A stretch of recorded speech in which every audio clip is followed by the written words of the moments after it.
नमस्कार दोस्तों, हमेशा की तरह आज फिर से हाजिर है एक नई पोस्ट के साथ जिसका title Bhagavad Gita quotes in Hindi है। हम उम्मीद करते हैं कि ये पोस्ट आपको पसंद आएगा और आप इसे अपने दोस्तों के साथ जरूर शेयर करेंगे। Bhagavad Gita quotes in Hindi. आत्मा न तो जन्म लेती है और न ही मरती है, आत्मा अमर है। जो मुझे सर्वत्र देखता है और सब कुछ मुझ में देखता है, उसके लिए न तो मैं कभी अदृश्य होता हूँ और न वह मेरे लिए अदृश्य होता है। एक अनुशासित व्यक्ति अपना तथा समाज व देश का विकास कर सकता है। शिक्षा और ज्ञान उसी को मिलता है जिसमें जिज्ञासा होती है। मनुष्य को जीवन की चुनौतियों से भागना नहीं चाहिए और न ही भाग्य और ईश्वर की इच्छा जैसे बहानों का प्रयोग करना चाहिए। आत्मज्ञान की तलवार से अपने हृदय से अज्ञान के संदेह को काटकर अलग कर दो, उठो, अनुशासित रहो। जो पैदा हुआ है उसकी मृत्यु भी निश्चित है। जैसे जो मृत है उनके लिए जन्म, इसलिए जिसे बदल नहीं सकते उसके लिए शोक मत करो। अच्छे कर्म करने के बावजूद भी लोग केवल आपकी बुराइयां ही याद रखेंगे। इसलिए लोग क्या कहते हैं इस पर ध्यान मत दो, तुम अपना कर्म करते रहो। सत्य कभी दावा नहीं करता कि मैं सत्य हूँ, लेकिन झूठ हमेशा दावा करता है कि सिर्फ मैं ही सत्य हूँ।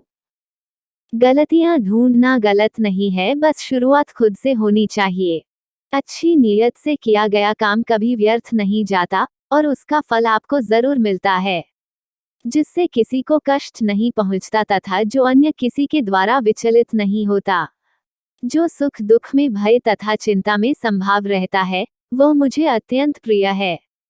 क्रोध से मनुष्य की मति मारी जाती है, यानी मूढ़ हो जाती है, जिससे स्मृति भ्रमित हो जाती है। स्मृति भ्रम हो जाने से मनुष्य की बुद्धि नष्ट हो जाती है और बुद्धि का नाश हो जाने पर मनुष्य खुद का अपना ही नाश कर बैठता है। जो मनुष्य सुख और दुख में विचलित नहीं होता है, दोनों में संभाव रखता है, वो मनुष्य निश्चित रूप से मुक्ति के योग्य हैं। आत्मा को न शस्त्र काट सकते हैं, न आग उसे जला सकती है, न पानी उसे भिगो सकता है, न हवा उसे सुखा सकती है। ध्यान का अर्थ है भीतर से मुस्कुराना और सेवा का अर्थ है इस मुस्कुराहट को औरों तक पहुंचाना। हृदय से जो दिया जा सकता है वो हाथ से नहीं, और मौन से जो कहा जा सकता है वो शब्द से नहीं। समय और भाग्य दोनों परिवर्तनशील है, इन पर कभी अहंकार नहीं करना चाहिए। सुकून संसार की सबसे महंगी वस्तु है, जो केवल आपको प्रभु की भक्ति से ही मिलेगी। मनुष्य की मानवता उसी समय नष्ट हो जाती है जब उसे दूसरों के दुख में हंसी आने लगती। अगर भगवान तुम्हें ज्यादा इंतजार करवा रहा है तो तैयार रहना, वो उससे कहीं ज्यादा देने वाले हैं जितना तुमने मांगा था। मन को प्रभु के साथ जोड़ दो, जहाँ प्रभु जाएं वहाँ मन जाए और जहाँ मन जाए वहाँ प्रभु साथ रहें।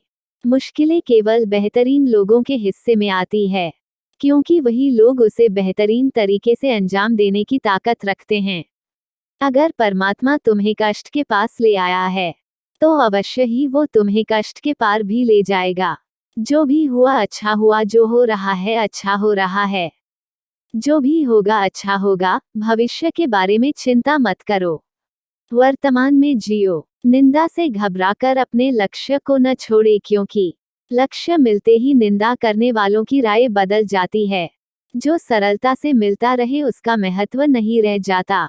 अक्सर खो देने के बाद समय, व्यक्ति और संबंध के मूल्य का आभास होता है। चिंता मत करो, क्योंकि जिसने तुम्हें इस संसार में भेजा है उसे तुम्हारी ज्यादा चिंता है। किसी और का काम पूर्णता से करने से कहीं अच्छा है कि अपना काम करे, भले ही उसे अपूर्णता से करना पड़े। उस दिन हमारी सारी परेशानियां खत्म हो जाएगी, जिस दिन हमें यकीन हो जाएगा कि हमारा सारा काम ईश्वर की मर्जी से होता है।